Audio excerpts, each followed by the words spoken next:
I'll just start when I was thinking about how he shaped neurosurgery. It really seemed to be two different aspects. One would be the surgery, the science, and the other one would really be the field and the future. I think the surgery and the science, it's a little bit difficult because he did so much.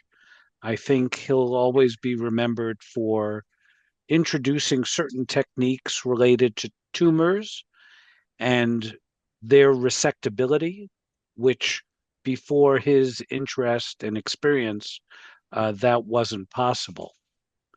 I think obviously his use and passion for intraoperative monitoring has led to a whole field in itself in which we're able to assess injuries intraoperatively with some science. And I think that is a huge contribution that he started with rodents and primates and then people. I think his perspectives on injuries and outcomes really were legendary. He was so fastidious before computers about measuring things and then reporting them. Based on that, he really was able to change the field. So I think the science for his time was monumental. I think what's a bigger legacy, though, really is his impact on the field. And you could say, well, wasn't the science enough? Well, science is like anything else. Somebody will replace this with a newer technique. So it's important, obviously, to keep in mind the perspective on any type of science. I think what will be forever is his impact on the field and the people in the future. I think the field before Dave Klein, uh, there really was no peripheral nerve surgery. I think there were people who dabbled in it, people who thought about it, but it really was an afterthought. And with Dave Klein, it was very important that neurosurgery, the board of neurosurgery, was not just brain and spine, it was brain, spine, and peripheral nerve. I think that's one aspect of it. I think the more important thing was that peripheral nerve surgery needed to be a subspecialty, and that just as neurosurgeons were making contributions for brain tumors or making contributions for instrumenting spine, they were also making contributions to this new burgeoning field. I think Dave Klein's biggest legacy, though, is where I come into play, where he was able to excite the next generation. And you were talking about his ability to mentor. Um, yeah, he was a monumental mentor. He taught and gave enthusiasm to the world of peripheral nerve.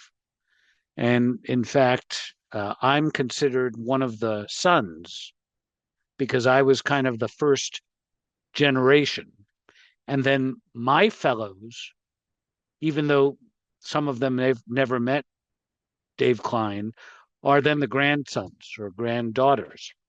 Because my influence, which I got from Dave, I of course pass on to the next generation of my students who will then keep this going.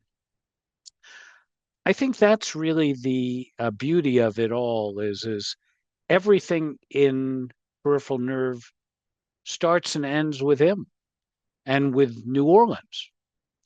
Um, and there aren't too many people who can say that. Now, in fairness, I think there's a Canadian group that would say the same with uh, Dr. Hudson. But in fact, historically, as you know, Alan still learned early on from David. And they had a beautiful relationship and almost a romantic scientific relationship that centered on peripheral nerve. And then also you had sailboats. And that then led to this uh, mentoring of North America and the world. So I think at the top of the genealogy of peripheral nerve, but not just in neurosurgery now, in plastic surgery, hand surgery, was Dave Klein and Alan Hudson. That's quite an impact for one person. Um, Anecdotes. Well, those are too many to share. I think my favorite anecdote or anecdotes I've shared before because they always come top of the mind.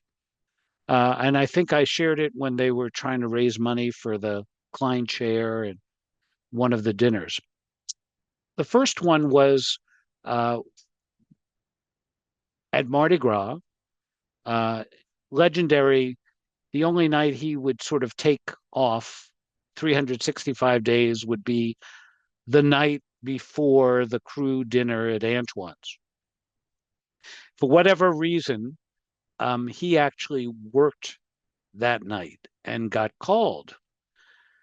So he was quite tired the day of the luncheon banquet. And to be honest, I think he had a few drinks and I think he was tired. And that's the only day he ever really would let his guard down. So anyway, like everyone, there was some wine at Antoine's, and afterwards, everyone was going to join one of the parades.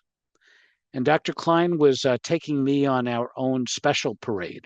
So everyone went to the right, and Dr. Klein and I kind of meandered to the left.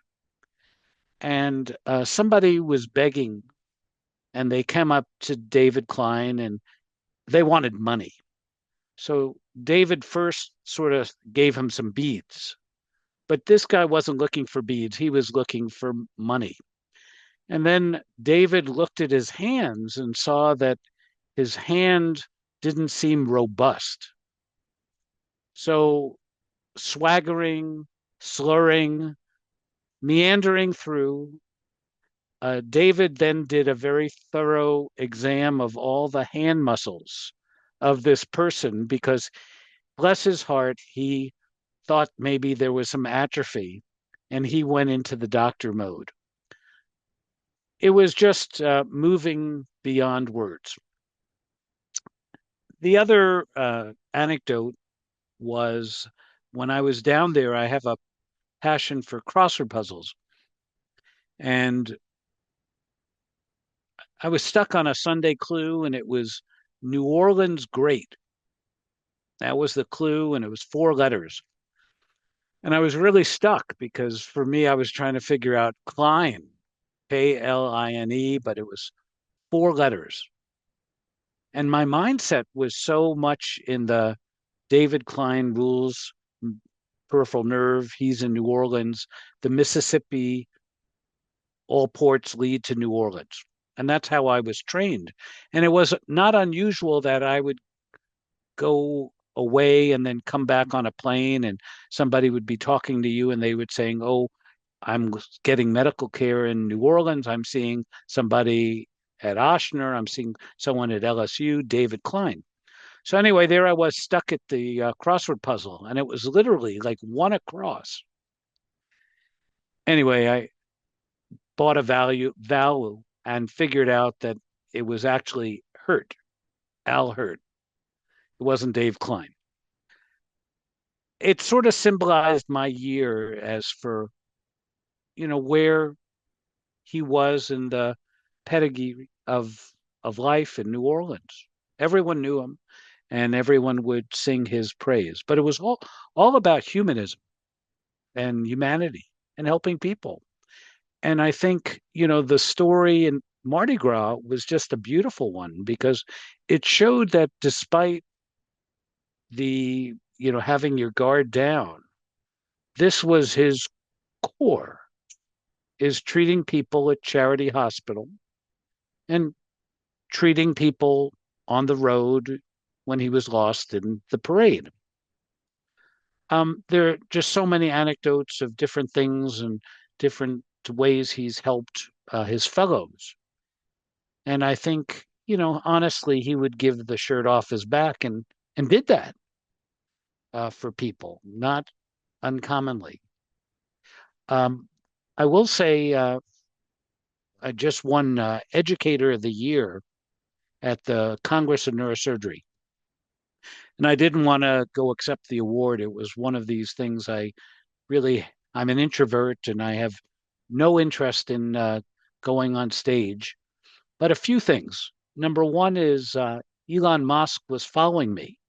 So it was opening night, and I thought, well, I have a full house. And it's one of the few times in life peripheral nerve is on the center stage. Usually, we get left out, we get the last day. But still, I'm too introverted to want to go on stage to get an award for something that I like to do. Well, a week before, Dr. Klein had died. So it was my stage, my dime, and I was able to talk about him. And then all of a sudden, it became something I wanted to do. Center stage in front of Elon Musk, talk about peripheral nerve and talk about how David Klein has empowered the next generation of learners to become educators. And that's what I am. I'm one of the products. So I'm forever grateful. I will tell you, in the morning when I shave, I think of Dave Klein. How would he do this case? What trick can he whisper in my ear? I've done that for 20 years. So I always think of myself as a slow learner.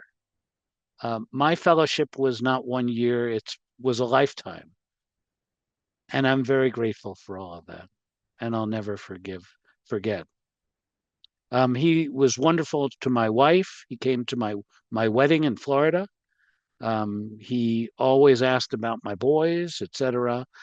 He knew my dad, which was sort of the special link. And he always tells a story that we met skiing 45 years ago. And he always would tell the story that I was fearless because I went straight down the hill. It wasn't that I was fearless, I didn't know how to ski. So I didn't know how to turn. So that was his remembrance. I never wanted to correct him. But he was the one who was fearless. I mean, he was really a remarkable surgeon who, he was cautious, but he really had the boldness to do great things where other people's would stop, he would keep going. It was amazing. And his countless experience and surgical talents will live forever in all of our minds. He treated me like a son with all the good and sometimes the challenges. He was tough on me at times. And it would have been easy to get angry because he could be tough. But Hmm. it was the tough love that he wanted me to do more. And if I was a product of his, then I had to be twice as good and that kind of thing. And I love that. I mean, he pushed me. It wasn't just frill. You had to really earn the respect. Um, and that was part of having a father. I mean, you don't want somebody who just always agrees with you. And he could be a tough critic. Oh I yeah. loved it. I loved it. And as far as, the family, I mean, he was very honest about it and would talk about the toll it took on his family. And the balance is something you had to learn with him because he was always fighting, trying to be balanced. We all are.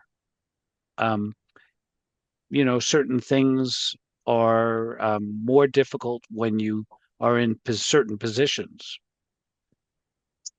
He tried very hard, loved his family, made sacrifices his way. It's difficult and it's different. Uh, and we all know that. But everyone knows how much of a family man he tried to be. He was very proud of his kids and would always talk about them and try to be inclusive. Yes. Um, but as a mentor, I mean, he really gave all of his fellows his heart.